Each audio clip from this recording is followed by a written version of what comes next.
Meditations with Ryan Slomek. Hello and welcome to episode 40 of Meditations. I'm your host Ryan Zlomek, and this is a show dedicated to making space for conversation just to see what we can learn from those around us. And I'm over the moon because this episode ends in a zero. This is the 40th episode of the podcast, and anytime we sort of reach any sort of milestone, I want to find a way to celebrate. And today I'm honored to say that I'm celebrating with a good friend of mine, Michael Borkowski. Mike Borkowski, if you're unfamiliar, is a storyboard artist whose work has probably influenced you in some way. He's worked for Marvel Studios, Nickelodeon, Warner Brothers Animation, Sony Pictures. He's done stuff for Big Brother, ESPN, the Mets. He's done commercial work all over the place, but primarily as a storyboard artist who works on figuring out how to frame and act and showcase individual sections that turn into major animations on your television screen. He's worked on such shows as Scooby-Doo Mystery Incorporated, Transformers, Spider-Man, Beware the Batman, Turok Dinosaur Hunter, Godzilla. He worked on his first project, which was a Jumanji cartoon way back in 1997. But between 1997 and right now, he's been creating the backbone of animations we love, including Amazon's Invincible, which got him a lot of high regard. So if you're interested in sort of peeling back the scenes behind what makes animation, this episode is for you. So without further ado, let's hear from Michael Borkowski. All right, Mike. So it's still January of 2025. So I'm going to say it's the start of the new year. And before we even kick things off, I'm wondering, do you have any New Year's resolutions? I usually don't. I think a lot of times people, it drives me crazy when I see people posting, "Oh, I can't wait for this year to be over," and they seem to do it every single year. They say, I can't, like, nothing's magically going to happen just because the calendar turned. But I think it is a good time to look back at your year, and I do that. I don't really make any resolutions, but I kind of did recently because I told myself I need to stop reading comments on Facebook of any kind of article because there's so many people out there talking as if they know what's going on and they don't. And I'm not talking about politics or anything like that, although people love to bring politics into basically every single topic. But it's just, especially about animation and stuff, and you have people who have no idea the process of animation and anything about it, and they're talking as if they do. So things like that. I'm not going to read, well, I already broke it about 3 times, but no more reading comments on articles. I gotta stop doing that. I support you. I feel like whether or not you're talking about January 2025 or January 3062, it's like if you can avoid the negativity that inevitably you'll find within those spaces, you might as well stay away from it. Yeah.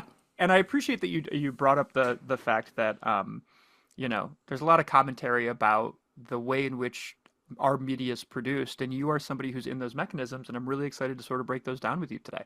So to jump into it, I want to just start off with kind of a quick overview of what I know about Mike Borkowski, and then jump into my first question, which is I've had the luxury of knowing you for a long time, and this is actually the second time I interviewed you. You were in a documentary I made about Ithacon, the Ithaca Comic Book Convention, but the sort of 3 things that I associate with Mike Borkowski is art, sports ball, and freelance hustle. I feel like those 3 things, just like, is there a cool way to communicate something visually? All right, that's a Mike thing. Is there any type of sport commentary or knowledge or whatever? That's a Mike thing. And then is there a new way to sort of evolve and adapt to the freelance life? Like, that's you. And when I was doing research about you, I read one little nugget that I need to know about, which is a lot of people, start their art careers early. They notice they have an aptitude for it. And I read somewhere that you won an art competition when you were 5. I don't know if it was I guess it was a competition. Yeah, I was like, I think it was kindergarten, and we had to draw. I'm losing like all my memories, but like I can't remember if it was a placemat or if it was a cookbook cover, and we all had to draw one. and mine got picked as the winner. And that was the first time where I can remember getting any kind of like feedback on artwork. And I was like, oh, that's cool. I drew this thing and people think it's really good. So I guess I'll just keep drawing. And I kind of never stopped. Do you have, obviously we don't know what the medium was, but do you remember what the drawing was? The medium was probably crayon. And I think it was just someone at like a table and they probably had like a chef hat on and I don't know, something like that. I don't remember what it looked like. I was scouring eBay for hours trying to find this thing, Mike. No such luck. Well, so starting off in kind of your youth, like you're Syracuse born and raised. You left us for a little while. We'll get back to that later. But what was your sort of childhood like? Like what did your parents do? And just start there. What was the childhood of Mike Borkowski? Um, a lot of drawing, I guess. But my mom was a secretary. My dad worked in a print shop. And so I was the classic 80s latchkey kid. Come home, watch cartoons, play with my toys, and draw. And that was basically me. Every once in a while, have friends over, play basketball in the driveway, go play like street hockey or baseball, at the local park. Yeah, that was my childhood. I didn't know the professions of your parents. Dad working in a print shop is kind of an interesting piece of your narrative. Yeah, he worked at like a church sort of, and he would print like their circulars or their programs and things like that. Yeah, Did you ever have access to that technology? yeah. He actually, when I started getting into like drawing my own superheroes and things like that, he would take my. I don't know exactly how he did it, but he would take my drawings, bring them to his shop, and then he would somehow like put like a cityscape. I wouldn't draw the city, I would just draw a superhero, and then he would put like a cityscape behind him, and then he would print it out on like glossy paper, so it was almost like a comic book cover. And then I would kind of cut it, and I would like make my own comic books. So that was pretty cool. Oh, that's super cool. What kind of characters did you like drawing when you were a kid? It's just well, it started out I would draw like I would get magazines. I for some reason I remember drawing like Little Mermaid and like Flounder and all that kind of stuff from magazines. But then once I got into comic books, it was all just superhero stuff. That's all I would ever draw. It tends to stay with you, doesn't it? It's like Yeah, once you figure out that you can draw a character doing anything, you're like, what are they doing? It right, doesn't matter. It's their superpower. You just can't stop. right. So my as I mentioned earlier, you're a huge sports fanatic. What was the sort of sports life like in the young Borkowski days? I basically played a bunch of sports just because my friends did. So I played basketball. Never really played football except for like in front of the school, and we would play like I said, street hockey. But baseball was. I signed up for baseball when I was 9 years old just because my friends were, and I was horrible when I was 9 years old. Like I couldn't catch, I couldn't throw, I couldn't hit, and then for some reason the next year when I was 10, I was like really good at it. And I made the all-star team, and I was like, you know, probably one of the better players in Little League at that time. And I just fell in love with baseball. And at the time, I became a Mets fan. And this was like 1985, 1986, and the Mets were incredible, and they were exciting, and they had these crazy, like almost like characters. I mean, if you know anything about the 1986 Mets, they were characters. Also, it was a New York team that wore orange and blue, which I grew up in Syracuse. It's all about Syracuse basketball and football, so orange and blue. So and the Yankees at that time stunk. Nah, I wouldn't say stunk, but they weren't that good. So I became a Mets fan. Tell us about your sort of perception of like the 1986 Mets being characters. Like, what do you mean by that? Oh man, there's so many books and documentaries about them, and this being a family show, I can't really speak about a lot of it. But there's a book called I think it's called The Bad Guys Won that I read about that team, and just basically they won the National League Championship Series against the Astros in 1986 to go to the World Series. In Houston, they won it, so they had to go back to New York, and on the plane, they basically destroyed that plane. I mean, there's all kinds of like drugs and women and alcohol and all this kind. I mean, it's just they were characters. Awesome. The reason I ask is because I feel like I just keep foreshadowing everything, and I'll keep doing it. But you do such a good job of adding characterization to athletes and to like athletic imagery. So I wasn't sure if that was sort of an inspiration at some point. But let's move forward a little bit. I like in one of the interviews that I was like watching of you, you talked about kind of like walking through Shoppingtown Mall and being enamored with the art posters that were in the barbershop there. And you referenced Joe Glisson, who was a Syracuse New Times artist and a newspaper artist who had done a lot of sports imagery. And I'm kind of curious about like as you were kind of coming into your own as an artist in high school and figuring out, if this is what you wanted to explore, what were the types of like art jobs or art careers that you were hoping to explore? What When I was a teenager, I wanted to be a comic book artist. That was my number one goal. Never really even thought about doing sports art at that time. Although I would see those posters, it was because there was a barber shop in the Shoppingtown Mall, and they had every year the Syracuse basketball schedule poster would come out, and it was drawn by Joe Glisson. And I always thought they were just the coolest things in the world. And I was a huge Syracuse basketball fan, and up and coming wannabe artist. So I was just, I love those posters, but it was mostly about I wanted to draw comics.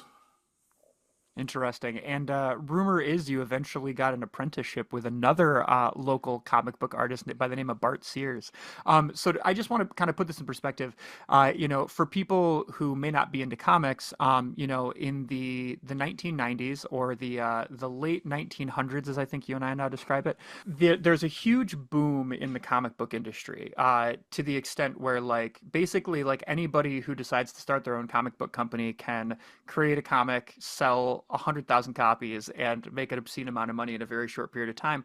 And in Syracuse, we happen to have the luxury of having Bart Sears, who was, somebody who did a lot of work with Valiant Comics, and he worked on, some Batman books and stuff like that. You managed to connect with him and do an apprenticeship, and I was wondering if you could tell us about how that came to be. Yeah, I didn't even know. I don't even remember how I found out he was from Syracuse. I remember I went to an Ithacon probably in like 92, maybe 91, 92, and he was there. Um, and honestly, I didn't really know that much about him at the time, but I saw his Justice League Europe comics that he had, and I was just blown away. The artwork was just incredible. And then he was doing the Brutes and Babes in the Wizard magazine, and maybe they mentioned somewhere that he was from Syracuse. So I took a lot of art classes in high school, and I guess I mentioned it to my art teacher, and she said, "Well, you should contact him." And I was like, "That's no, that's crazy. He's not gonna, you know, respond." I I wrote a letter. I probably wrote it to Wizard magazine and tried to get it to him, and he responded, and he had me go to his house, and I showed him my artwork, and he was, I saw his studio, and it just kind of went from there. I ended up going there maybe a couple times a week when I was in high school, just to show him stuff, and he would go over it with me, and he would get out like a sheet of tracing paper and a red pen, and he would like go through and like make changes and give me tips, and then as the weeks and months went on, I was starting to figure out where I'm going to go, if I'm going to go to college or whatever. And I had planned on going to the Joe Kubert School of cartoon art or comic book art. And I got in, but Bart told me, Bart used to teach at the Kubert School. And he said, I'll hire you to stay on with me and help out at my studio, and also teach you along the way instead of going down to New Jersey and going to school. And that sounded good to me, so that's what I did. That's pretty amazing. What year are we talking? Well, I graduated high school in 1994, so it would have been right before that. Because then, the week after I graduated high school, actually before I graduated high school, my last semester of my senior year in high school, I was basically done with school at like 11 o'clock in the morning. I didn't have, so then in the afternoon, I would go work at his studio. And then when I graduated, I just started working full time for him. Interesting. And what kind of work were you doing for Bart Sears? Other than delivering coffee and making sure you bought the right types of Oreos, right? No, I never had to do anything like that. I think they had someone else to do that. At the time, he was doing a lot of the toy designs for Toy Biz, the Marvel action figures. So that was probably the main thing. I was actually trying to remember like what I did there. But yeah, that was the main thing. He would do like they called them three views. So you would do front, back, side shot of all the different characters. And there was kind of a template for, smaller characters, bigger characters, medium-sized characters, men, women, And I would go through and I would help out. Bart would usually rough them out, or one of the other artists there would rough them out, and then I would go in and clean them up and tighten them up. And, that was for the most part what I did there when I started. How big was this operation? Like how many people are doing stuff with him? Um, there was probably there wasn't many. There was probably like two or three guys. It's still a pretty big operation for being run out of somebody's house in Syracuse, New York, Yeah, right? well, this was actually at like a studio. It wasn't in his house. We had like a little office in North Syracuse. I love it. So I want to throw one little anecdote in here just because I think it's kind of cool. And as you and I both know, we can't help but be proud about being from Syracuse. Hmm. But I moved back to Syracuse from Binghamton, I think around 97. And I remember going into, it was a dollar store of all places, and finding a collection of Valiant comics. And on the cover, or on the front one, was a Turok Dinosaur Hunter cover. Um, and I read that thing through and through over and over and over again. But the thing that hit me was it was 97. It was probably 20 years later. It was probably 2017. And I was looking at it, and I realized it had been drawn by Bart Sears. Like I had just never looked at who had drawn it. And then it had been inked by a guy by the name of Randy Elliott. And I went to an Albany comic book convention, and Randy Elliott happened to be there. So I took my comic, and he kindly signed it, and we were talking, and he, just like this, he got stuck hearing questions from me. And I was just sort of asking like where he was from. He's like, "Oh, I'm from Syracuse." I was like, "Oh, I just drove from Syracuse." He's like, "Yeah, I've lived there for 30 years." I was like, "Wait, did you ink this when you were in Syracuse?" And it was just this fascinating little moment where it was like this comic that everyone in the world could have gotten. It was a very popular book at the time. The video game had come out, and it was this sort of huge thing. 90% of the production work had been done 5 miles from my house. Like, how crazy is that? Like, the Bart Sears connection, either way, I just find to be fascinating for a variety of reasons. But the other thing is that you eventually kind of make your way shortly after that, deciding you're going to go into storyboarding. And I was kind of curious about what was your introduction to the storyboarding process? Well, I really had no intentions or aspirations to get into animation whatsoever. It never even was a thought. Like I said, I wanted to be a comic book artist, and that's why I started working for Bart. And as I was working for Bart, so I graduated in '94. I'm working for Bart for a couple of years, and then wasn't really happening. I wasn't finding any work as a comic book artist, and I honestly, if I'm being honest, I don't think my talent level was there yet. So I mean, I could draw, but I don't think I was ready to draw comics at the time. So Bart was starting up his Ominous Press, and they were also doing coloring comics for other studios like Valiant, and I started to color comics for them.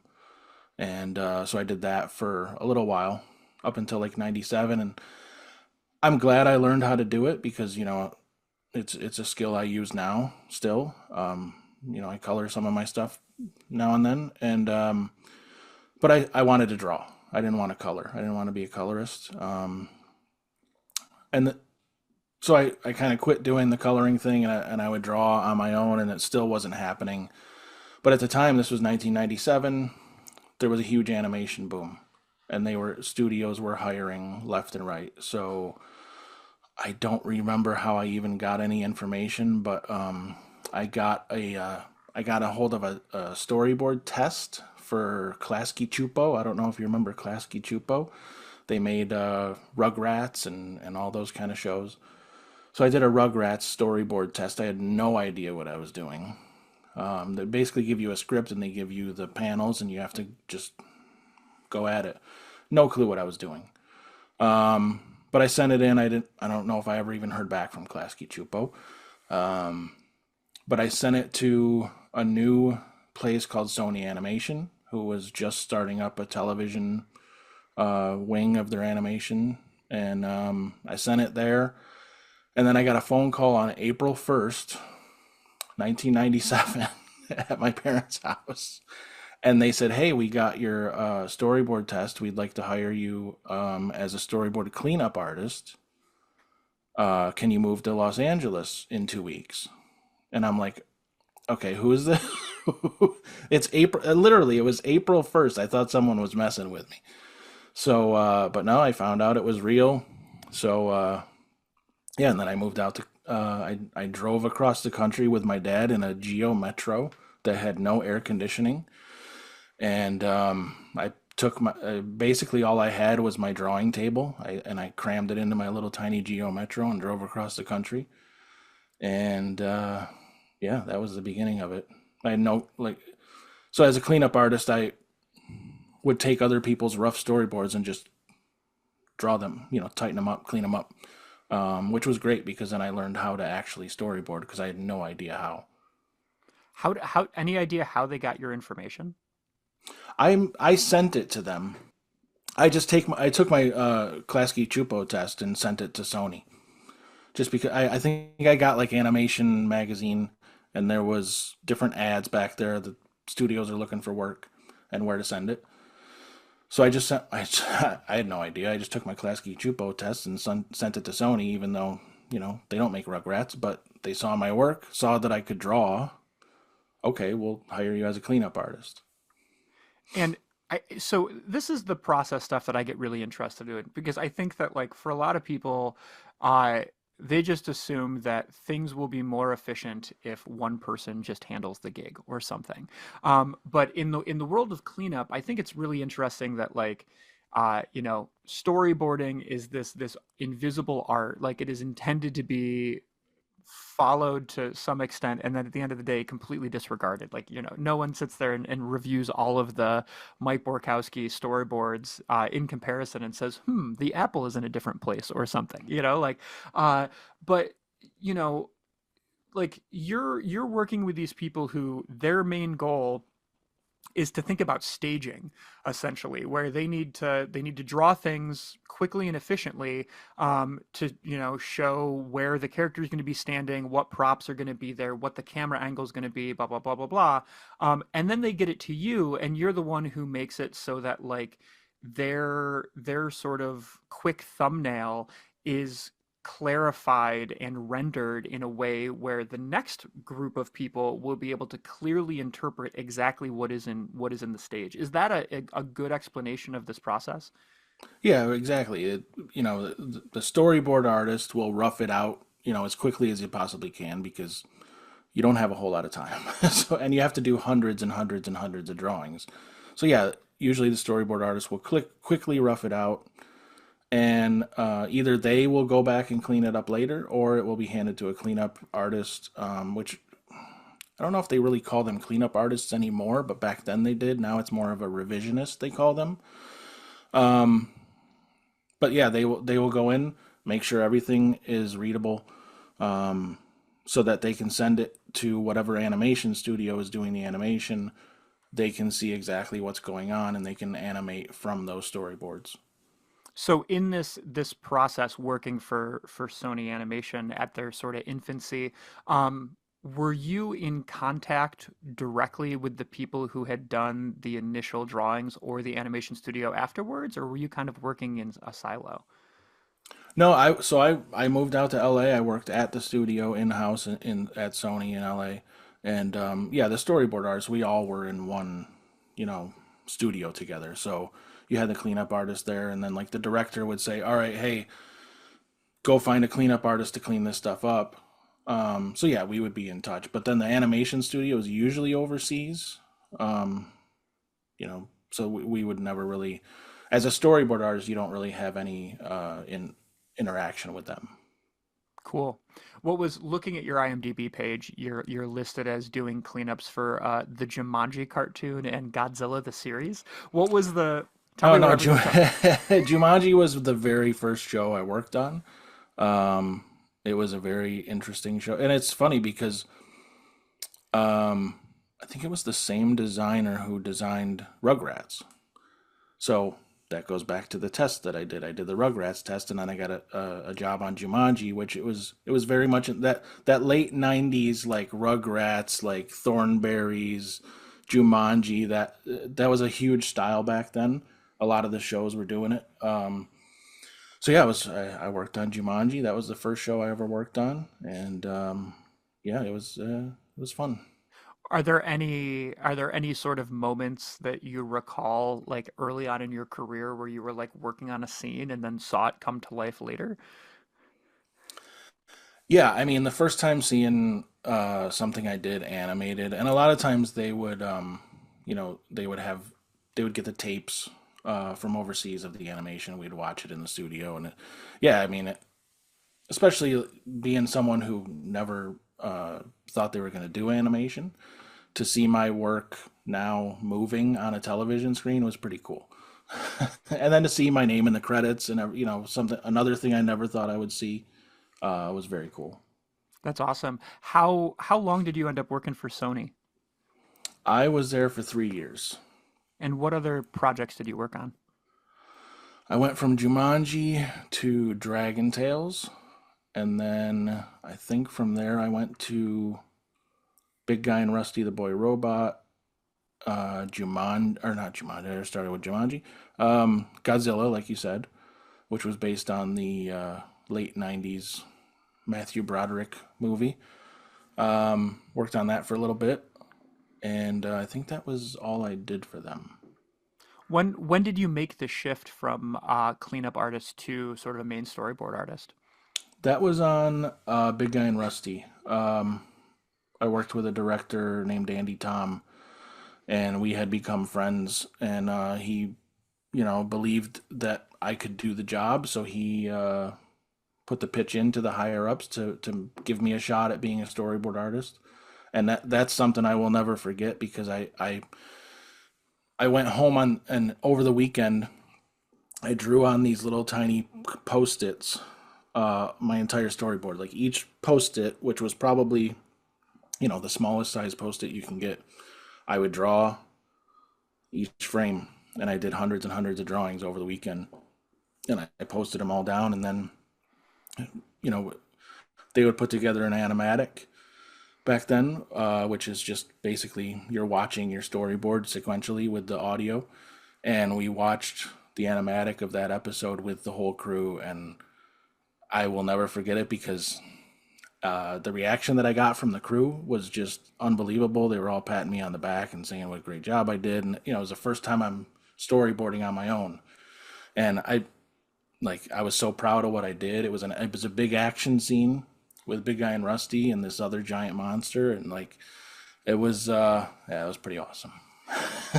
The other thing that I just think is really cool. So for people who are unfamiliar with Big Guy and Rusty the Boy Robot, it's a comic that Frank Miller and oh God, what's his Jeff last? Darrow. Thank you, Jeff Darrow did. That was very limited. I mean, it's literally one story that Yeah. they were trying to find any reason to make an animated cartoon, and they came out with Big Guy and Rusty the Boy Robot. Um, but just like to me that's like it's beautiful, not only in the sense that it's like woohoo, we figured out like the Mike Borkowski self-esteem formula to be able to do storyboard art, but also like the fact that you started with like a really niche cool comic property. It's like it's like two birds with one stone with your storyboard and your comic accomplishment. Yeah, and I was a huge fan of the comic Big Guy and Rusty, and when I heard that they were gonna do a cartoon, like if you have never seen the comic book version, go take a look at it. The detail in that book, the way Jeff Darrow draws, it is so unbelievably detailed. And I'm like, how are we gonna make a cartoon out of this? But they did, and it was a great cartoon. So I was a huge fan of the comic, and I was so happy to be able to work on the cartoon.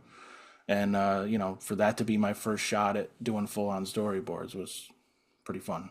That's pretty awesome. Did it at that time, did it feel like storyboarding had really gotten its hooks into you, or were you still kind of like dangling some other career possibilities in front of yourself?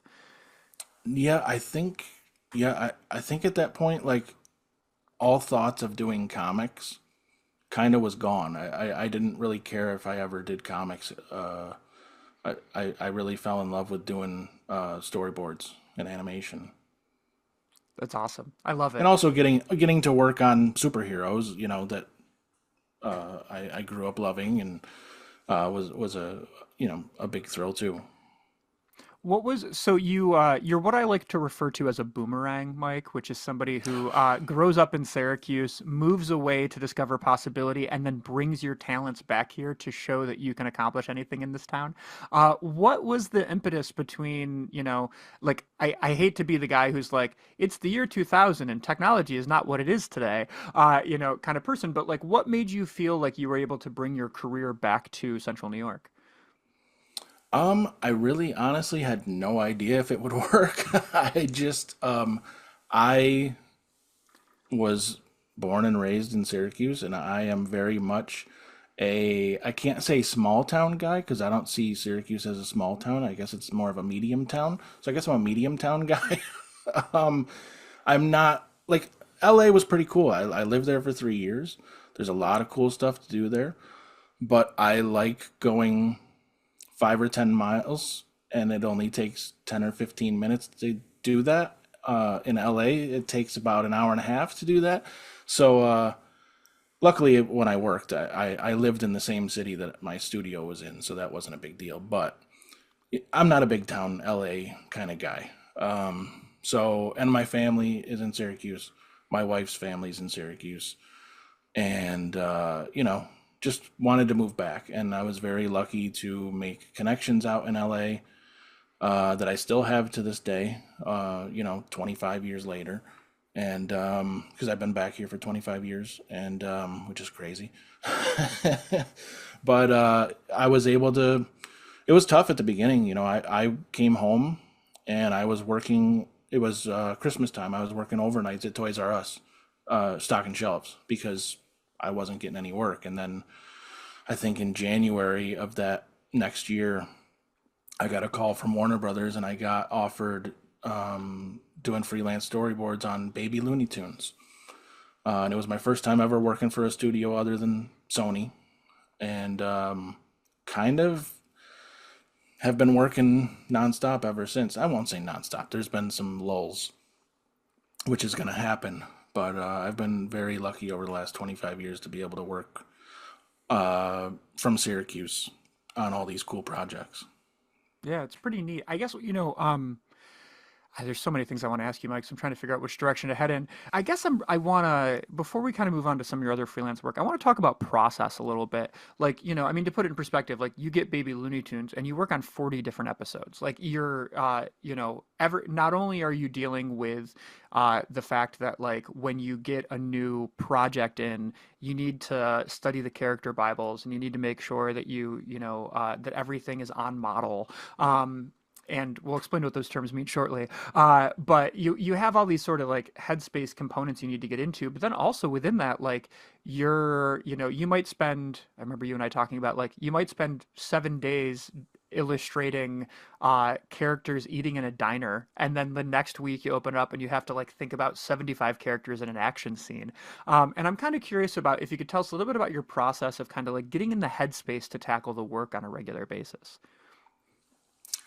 It can be very difficult. And I think I've gotten better with it over the years. It used to be all consuming in my brain. Like, even when I'm not working, if I have a big scene that I have to storyboard, I'm out with my wife and my kids and I'm thinking about how I'm going to do this scene. I think I've gotten a lot better at that, but it used to be I would lose sleep at night. I would be laying in bed with my eyes closed, trying to run through the scene in my head, trying to picture it as if it was on television, and how I'm gonna get from this place to this place. How is this character gonna get from this spot to this spot? If they're fighting, I have to choreograph a fight scene. Like, as a storyboard artist, you have to be an actor. You have to choreograph fight scenes sometimes. You have to be a director. You have to be sometimes the lighting technician. Like, you have to be all things sometimes, and sometimes it can just be way too much to think about. What how like if you're onboarded onto a new project, like you were Harley Quinn, for example, you've been working on, but then you also just told me that you were working on a cartoon called Eyes of Wakanda. So Mhm. switching universes entirely, what type of materials does Marvel or DC or Nickelodeon give you to sort of like get you situated for all the types of stuff you're going to have to draw? Yeah, they'll give you, sometimes they'll give you what's called a Bible, but usually you just get all the character designs. You'll get background designs, you'll get prop design, any kind of designs, and then they'll give you, usually like each character, they'll give you like a little synopsis of like, or a bio of what they're about. Um, Also, if the show's already been on, you can watch those shows. But yeah, they'll give you as much information. Sometimes the director, if there is a style to the show that they want to stick to, like, do we want to shoot this like a spaghetti western, or we want to shoot this like an anime or whatever, the style of the show that they want you to think about as you're boarding it. Interesting. And those are all just like a series of digital files you can open and reference at any time Yeah, with big watermarks across them that say property of Warner Brothers, Mike Borkowski. If this gets leaked, you're getting arrested, that kind of thing. exactly. My name is plastered across everything they send me so that you know who leaked it. So funny. And then equally, I'm curious about like, so when you're working with Bart Sears, like you've got a whole team of kind of artists around you that you're working with, you're collaborating with, you can ask questions. When you're working for Sony, you've got the same deal. Moving back to Syracuse and doing this on your own, especially early on, is seems like it would have been done in isolation. How were you communicating with other groups, and were there people that you were kind of able to check in on, or was it, is it something where you truly are isolated? Back when I started, the early 2000s, it was very isolating. And it was tough because I would not even, like, when you're in a studio, you're seeing other people's work, and you're energized by that and you're inspired by that. I'm just here by myself and I'm doing the work. I don't know if I'm doing a good job. I don't know if I'm doing whatever I'm doing is matching up with the other artists, because usually, if people don't know, if I'm working on a cartoon, I'm only working on maybe one third of that episode. The rest of the episode is split up between two or three other storyboard artists. So we have to make sure things hook up and things match. Um, and I had people I could contact. I had the director, what I would always be in contact with the director, the production people. But yeah, working on my own, it was difficult. I think the last, really since COVID, when everyone's basically working at home, it's gotten much easier because now we have Zoom meetings all the time with the whole crew.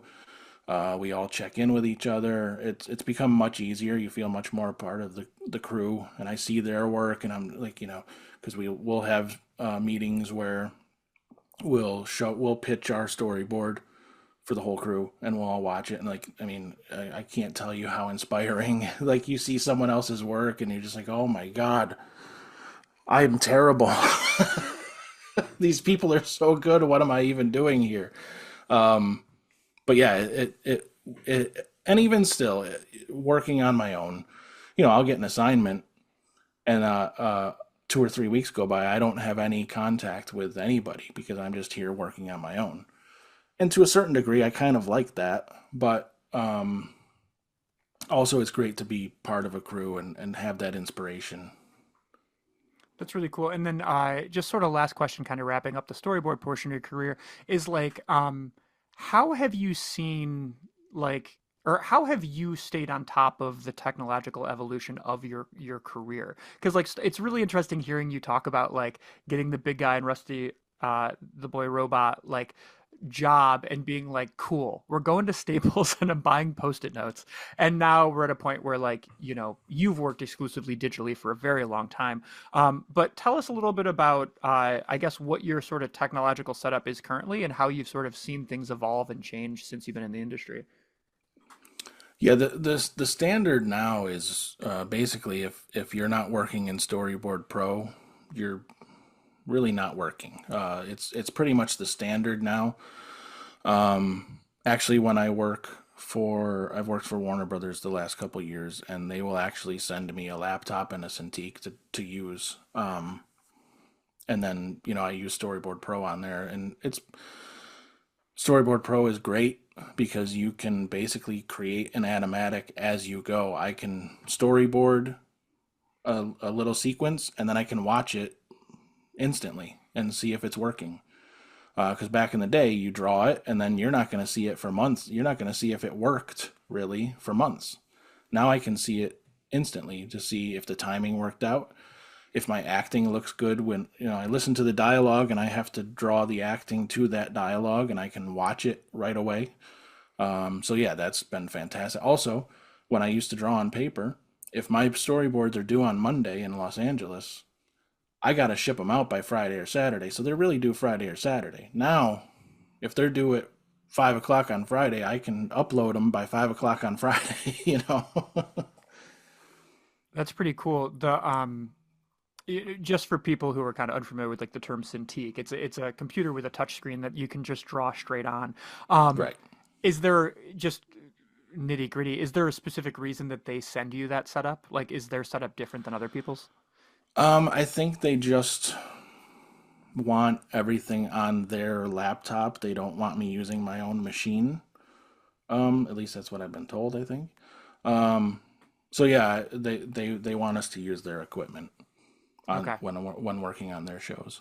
And Mike, I'm a big, huge liar face. I have one other question about storyboarding, uh, which is this. One of the things that I find fascinating about your line of work is that you have to be patient in a variety of ways. You have to be patient in the sense that you need to be patient with your brain to solve the design problems and the storytelling problems. You have to be patient in the sense that you got to sit down and do the work and take a deep breath and say, yep, I need to draw the fork coming up to the person's mouth in the diner. But then number three is when your work is done, you might not be able to tell anybody about it for like years at a time or see it for years at a time. And I guess I'm curious about like that part of your career where you do a project and like you got to keep your mouth zipped until like you're allowed to say like there's going to be a Wakanda show and it's going to be really cool. Like tell me about kind of how that part of the business works. Yeah, it used to be difficult because I would be excited to tell people about certain things, but I've gotten to the point where it's like, what, I'm not going to say anything because there have been recently there was people who would get a job. Hey, I got a job at Warner Brothers working on so and so, and they would post that online, and it's a show that hasn't been announced yet. So everyone who works on that show would get an email saying, "Hey, zip it."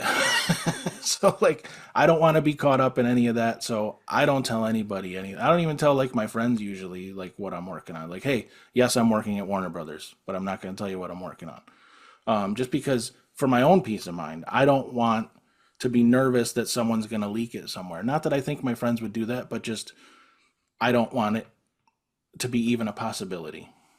And I've gotten fine with just not saying anything about anything.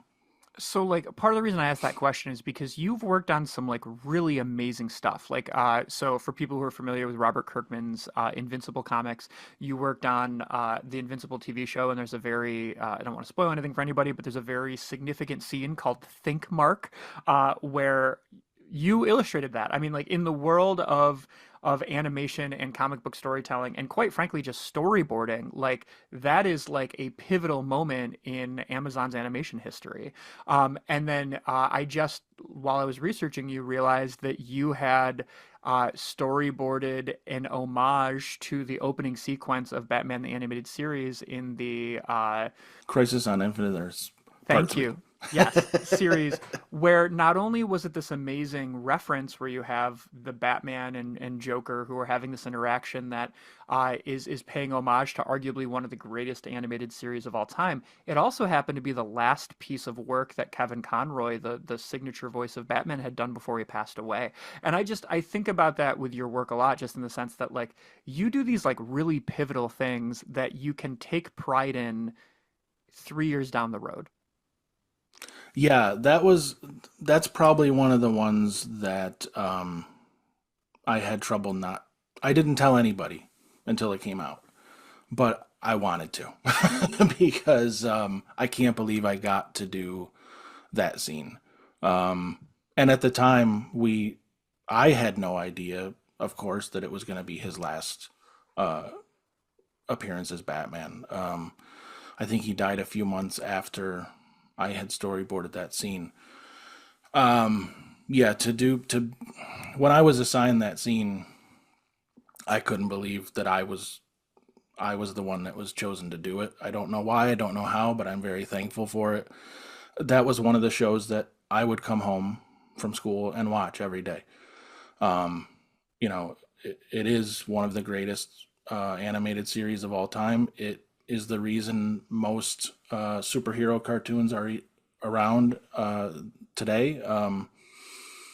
For me to be able to do that, and like you said, it basically takes the opening sequence and shows what happens after the lightning strike, basically.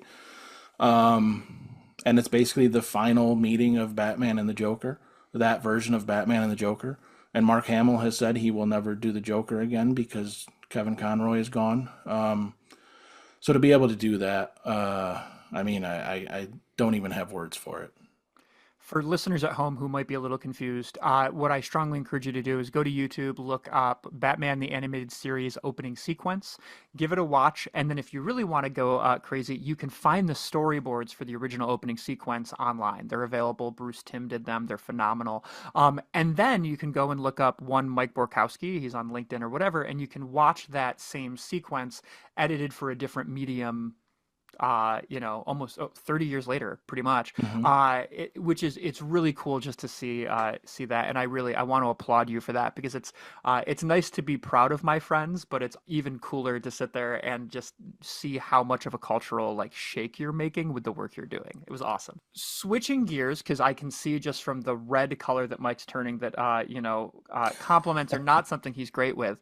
I want to talk about your freelance work because I think that as you pointed out, like stocking shelves at Toys R Us, like the work doesn't always come in, and sometimes you have to kind of get creative with working on the side. And I'm kind of curious about like your sort of like career in freelance illustration and design outside of storyboarding. What type of work was kind of first brought to your attention that maybe these are avenues you should explore outside of storyboarding? I guess it would be sports art. I would just do sports drawings for fun, especially like I would draw Otto the Orange, the mascot for Syracuse, for those who don't know. And I just started doing it for fun, and I would post them. Social media was a huge game changer because I would post stuff like that on Twitter and mostly Twitter at the time, and it started to gain a little bit of a following to the point where the right people started to see it and were asking me to do things. So I started doing stuff for Syracuse.com, doing stuff for SU, and then kind of ended up doing stuff for the Mets and other sports teams over the years. just basically from word of mouth on social media. They would see my work and contact me and ask me to do things. And we're talking like pretty quick turnaround, right? Like these are not projects where you're waiting 3 years for the result. These are projects where it's like, yo, we've got a game on Tuesday and we need pump up art because people aren't excited enough. And all of a sudden you're the person who's doing it. Yeah, especially like I ended up doing some like social media art for ESPN, and that was kind of insane because they would contact me. I remember there was one that I did years ago when LeBron James was on the Miami Heat, and they I think it was like 3 o'clock, and they said, "Hey, the Heat are playing tonight, and if they win the conference championship. We need a drawing of four guys holding up the conference championship by like the game time by the time the game's over tonight at 9 o'clock." And I'm just like, okay. Like at the time, I wasn't in a position where I could say no. So I just that was insane. And I'm like, you guys knew this game was happening 2 days ago, right? Like you had to contact me at 3 o'clock in the afternoon. But yeah, so yeah, the turnaround time for that kind of stuff is insane. It's also interesting too, just in the sense that like I've used the word mechanisms a lot in this conversation, but like in the sporting world, for example, like you're a big sports ball person, Mike. I am not a big sports ball person. And one thing that I didn't know about until I don't know, I was in college was that like there's a whole movement where they make all these t-shirts no matter who wins the Super Bowl. So as soon as the Super Bowl's over, you can drive to your local sporting goods store and you can buy the shirt for whoever won the Super Bowl. And obviously somebody has to design and print both of the teams winning or losing. And there's like all these sort of mechanisms in the back that happen since ESPN has basically like turned sports into like the world's longest running soap opera. So like it's interesting just to be like involved in those systems. What other? So you mentioned sort of working for ESPN and kind of covering those types of things. What types of sporting projects did you do that you kind of took the most amount of pride in? A lot of the like Syracuse stuff, of course. Like I grew up going to Syracuse basketball game. I think I went because my dad had season tickets, so I think I went to every single Syracuse basketball home game from like 1985 or 6 until I moved to California in 1997. I think I missed like one game because I was sick. um, so I was a huge Syracuse basketball fan. And to do, and also like we talked about before, the the Joe Glisson posters that I would see when I was growing up, and when I was finally asked to do a Syracuse basketball schedule poster. Let's see, I got it on my wall. So the 2017-2018 Syracuse men's basketball poster I was asked to illustrate, and that was a big one for me because it just brought so many things together from my childhood. It's pretty cool. I want to go back to talking about Out of the Orange for a minute, because I think about your interpretation of this character and how much life has been brought to him, through your work. Like I don't think it's an understate or it's an overstatement to mention that like since your artwork was kind of like welcomed into Syracuse's visual vernacular, they've found so many new ways to market this character that had always been kind of like a fluffy stuffed animal. And when you were able to kind of put your mark on it, I like to think of your version of Otto the Orange as like cartoony aggressive. Like he's this like little ball and he's full of spunk, but he also looks like he's ready to tear your hair out at any moment. Yeah, that was kind of the idea because if you look at the official Otto logo that was done decades and decades ago, it's great, but it is just a little like orange puff with little hands coming out and a big smile. And I wanted to do something a little bit more aggressive, and it seemed to excite the fan base. I would instantly see. Actually, the very first drawing I did of Otto and posted online, it was basically just my version of the smiley Otto going, "Hey, everybody," and and then I got more and more aggressive with it, and it really caught on and people loved it. So I just kind of kept going in that direction and had a lot of fun with it. Well, there was like, and please correct me if I'm wrong, but in my brain, there was pretty much a solid decade where they were really heavily relying on your version of Otto to like help publicize a lot of SU sports. Is that a fair statement? Yeah, I would do T-shirts here and there for different events, and yeah, I did work for them for quite a while, and it was a lot of fun. I mean, I just have memories of like, one of my favorite ones was there was a I'm trying to remember if it was I think it was a basketball game where they had sold out and then decided to open up these extra tickets that they called the Long Ranger tickets, Yeah, yeah, which was basically like you were so far away from the actual court that like bringing a pair of binoculars was probably a safe way to see the game.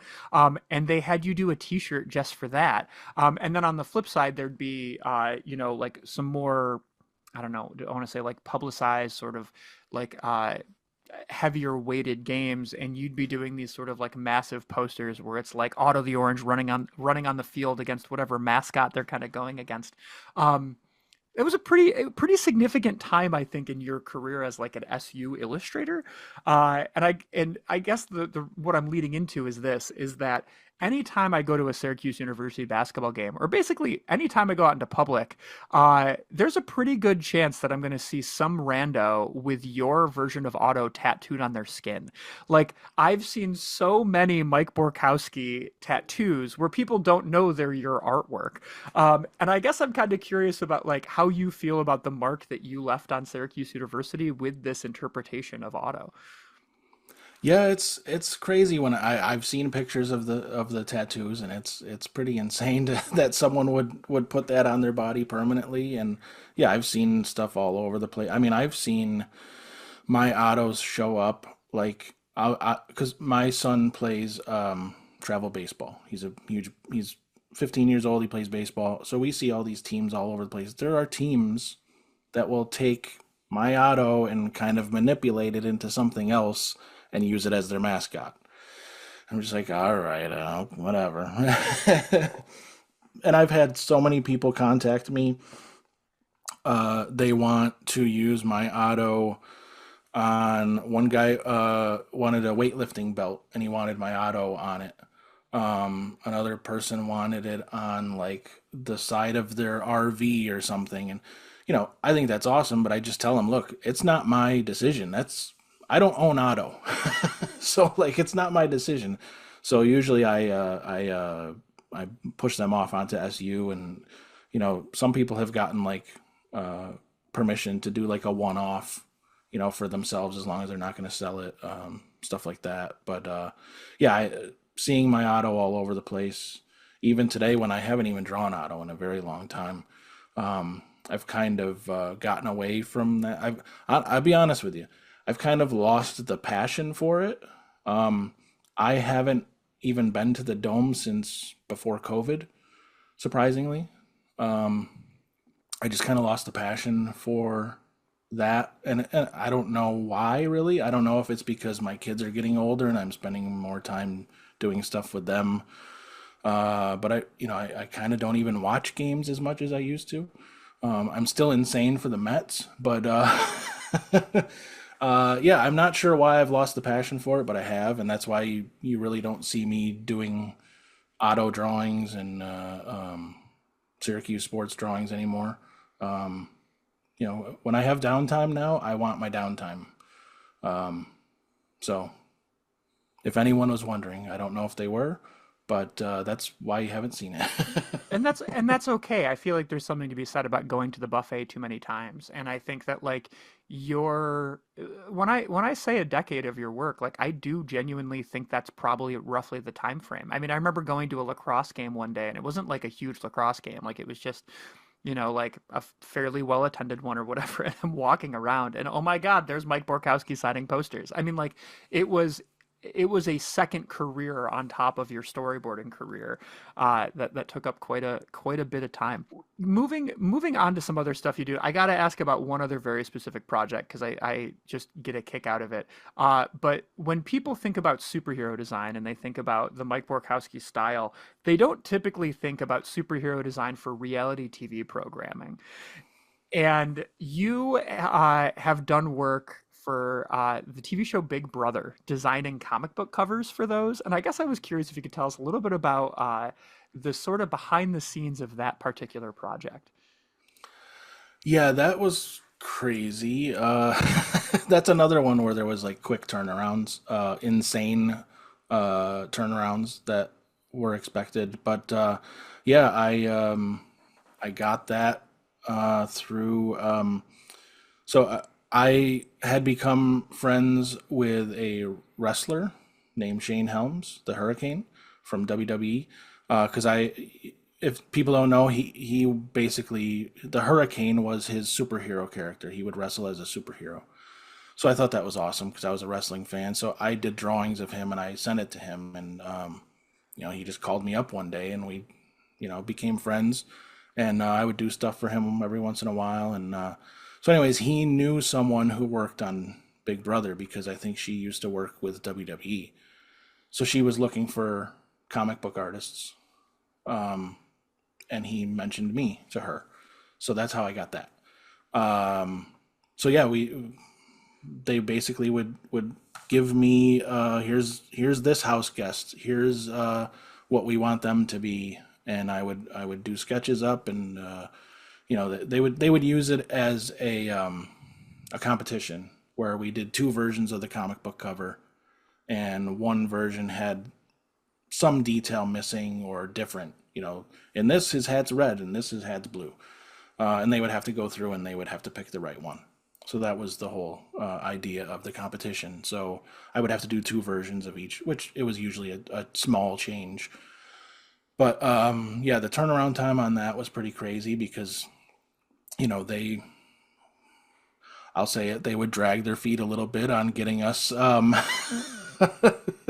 what they wanted on the drawings, and then we'd have to have them done by a certain amount of time so that they could, because they're a live show basically.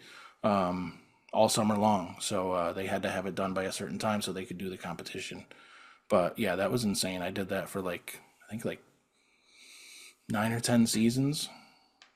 It's pretty cool. I mean, I'm just like right now I have there's an Entertainment Weekly article all about it in 2014 talking about the different artists who did, worked on this and worked on that. And I guess what I'm curious about is what was your familiarity with Big Brother prior to this contract? Before that, I had never watched Big Brother. So when they asked me to do it, I really had no idea why they wanted a comic book artist or what. I didn't even know really. I knew people lived in a house. I didn't know there were competitions. I didn't know anything about it. Then once I watched it, I kind of got hooked on it. And my wife did too, and now my daughter's hooked on it. So yeah, it turned out to be a very fun job for about 8 or 9 years. Every summer I would, fun gig to do. It's just such a wacky thing. I mean, I remember I've got friends who really like Big Brother or whatever, and I would obviously it's not that's another prime example of you weren't legally allowed to talk about it until a commercial for if I understand, a commercial for that was publicized, then you could be like, oh, I'm doing it. So I would have days where I'm just minding my own business doing whatever, and then Mike Borkowski announces that his work's going to be there, and now I have to notify my friends who watch Big Brother to sit there and say look for my friend's work. It's really cool. But I also think it's a nice sort of testament just to your ability to story tell with very minimal knowledge of people. I think you do such a good job of especially when you do it with athletes all the time, but then in Big Brother where you know what the person looks like, some sort of attribute of them, and you know what their goals are, and then boom, your imagination seems to kick in and then allow for this sort of elevated, heightened kind of surreal athletic vision of them accomplishing some sort of task, which I always appreciated about you. Yeah, it was especially when I didn't the first time I did it and I didn't know anything about any of the house guests. except besides what they just told me. The only thing they told, so the first season I did it was Big Brother 16, and it just so happened to be the season that Ariana Grande's brother was on.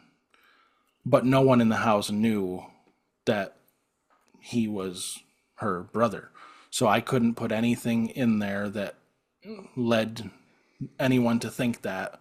That was really the only thing that you can't give away certain things that, there's certain things that the viewer knows about that the house guest may not know. So like, for instance, one of the guys was an undercover cop. The people in the house didn't know that until the very last day they were in the house. So we couldn't give away that he's a cop. So things like that. And also they had to get things cleared through legal. Like you couldn't call somebody Superman because they don't own the rights to Superman. So they had to come up with names for characters and make sure no one else owned that name. So I'm sure that handcuffed them quite a bit, because a lot of people complain about, because we didn't come up with any of the concepts. The artists just drew whatever we were told. I think a lot of people, and rightfully so, think some of the ideas have been kind of lame. But I think they're handcuffed with, first of all, they can't say certain things about characters because the house guests can't know. And also because they can't get the rights to a certain name or a certain costume or whatever. So I understand that part of it. But yeah, it was a fun gig. It did get frustrating after a while, with changes upon changes upon changes. But that's part of the gig with anything, but. Awesome. Well, you've been really, really generous with your time. I've got 4 last fairly quick questions for you if you're ready. All right. So the first one is this, is that, one of the things, I just keep saying the things I admire about you. Well, Mike, I admire you. So we're just going to just throw it out there. But one of the things that I'm kind of curious about is, a lot of people, especially in this modern era of 2025, like they don't, or they either don't or they don't have the opportunity to stay in the same industry for a long period of time. And you have stayed in the storytelling, storyboard, animation space for a lengthy period of time, from 97 to present. And I'm kind of curious about, like, what skills do you think you've really honed in that time period? Because it's obviously, like, how to draw, we got that, but there's all these sort of secondary skills that come along with that sort of gig, and I'm curious about, like, what types of things within that space and within your profession do you think you've really nailed? I guess storytelling for sure. Especially not ever aspiring to be a storyboard artist. I wanted to be a comic book artist, which is also, of course, another form of storytelling. But also, I guess, time management. I hate wasting time. So I've gotten good at, like, look, I've got this amount of time to get work done because I got this going on tonight with my kids, or whatever. So I guess time management has been something I've really had, and I've had to learn it because I have wasted time for sure, especially early when I first was working here on my own. There'd be times where I would be burnt out because, I guess this is another skill that I just realized, the ability to say no, because there was times where I didn't say no because I was afraid that in a few months no one's going to be asking me to do anything. So I would take on way too much work. And that would lead to burnout. Honestly, I've ended up in the emergency room a couple of times from burnout, anxiety, just all kinds of things, just from overwork and stress. So I have learned to say no. And time management, those things kind of go hand in hand. So yeah, I guess I would say that. Awesome. Thanks for being so candid about that. I really appreciate it. I think it's important to talk about stuff like that because I think people, and I think it's gotten better since COVID. I think it used to be you need to work, work, work, work, work, work, work. And that's the only thing that matters. You need to work and you need to get your work done. I'll sleep when I'm dead, that kind of mentality. And it's not healthy. And I always hated seeing it. And I would see it and I'd be like, yeah, you're right. If everyone's working, I guess I got to work too. But but yeah, it's not healthy and it leads nowhere good. And I think it needs to be talked about. Awesome.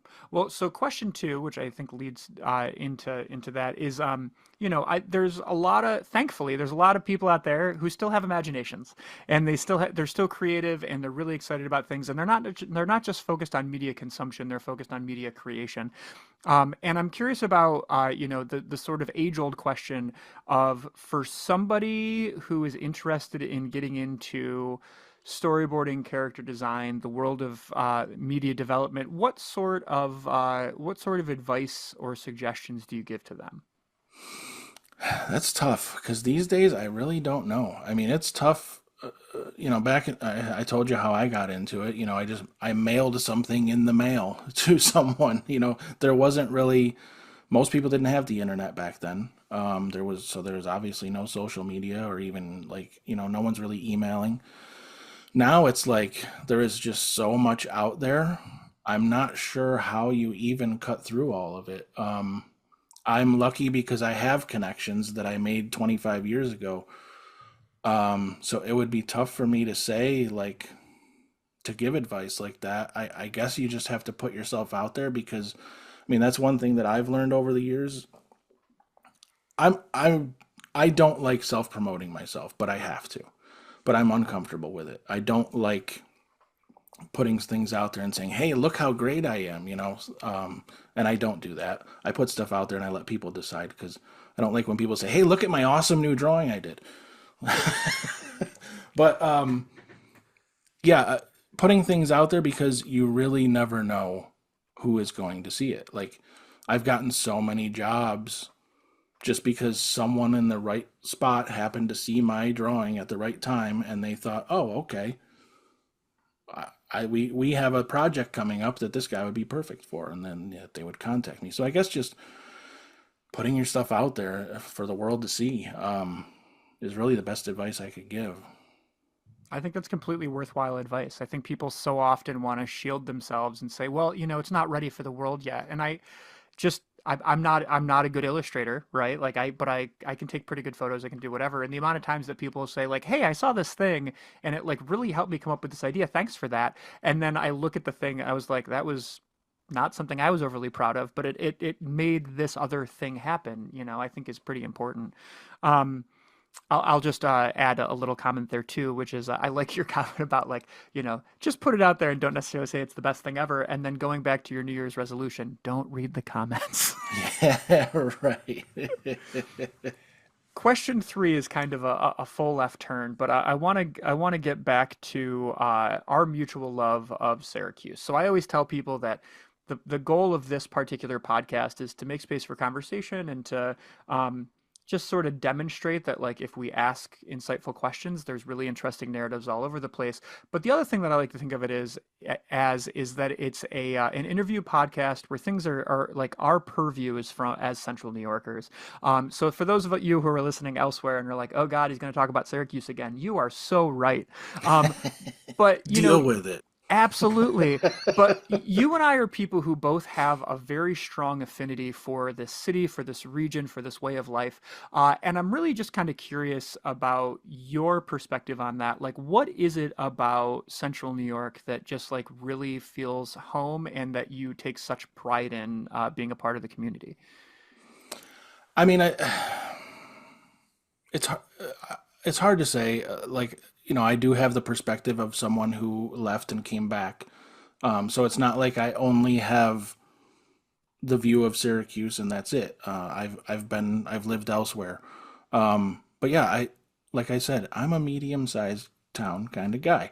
Um, but there is everything to do here that there is anywhere else. I think a lot of people just like to tear down their where they live just because. I don't know why, but I see it all the time. That's another thing with reading the comments. People are all, oh, if I have to see another comment that says sewer cues or sorry cues, like, we've heard it.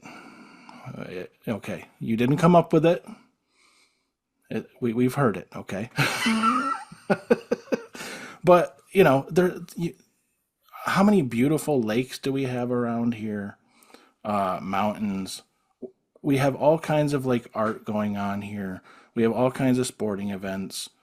There's so much to do here. We have great restaurants. People say, everything around here sucks. That's all I ever hear. But you go anywhere else, it's the same thing. You know, it, every, everywhere has great places. Everywhere has terrible places. It is what you make of it. If you're looking for something, you can find it here. Mike will be available for Syracuse tourism for freelance work if needed. Right.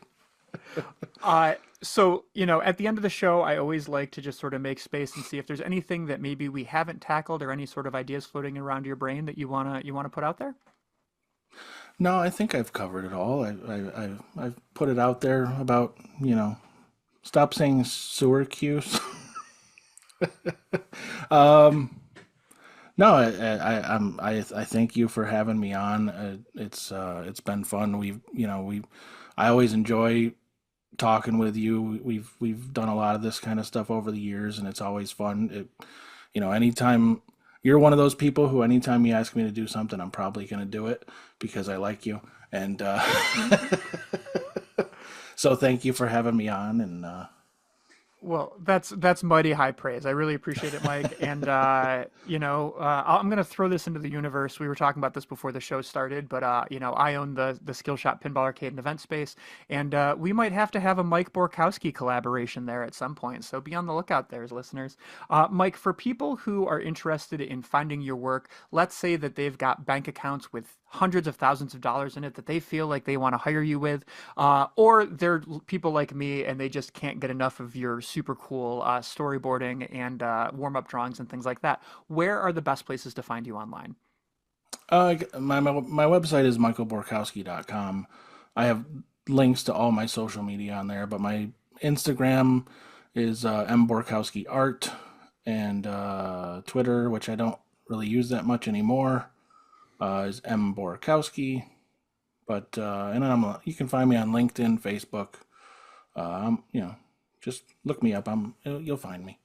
I love it. And I can just confidently say that Mike's art portfolio sincerely offers something for everybody.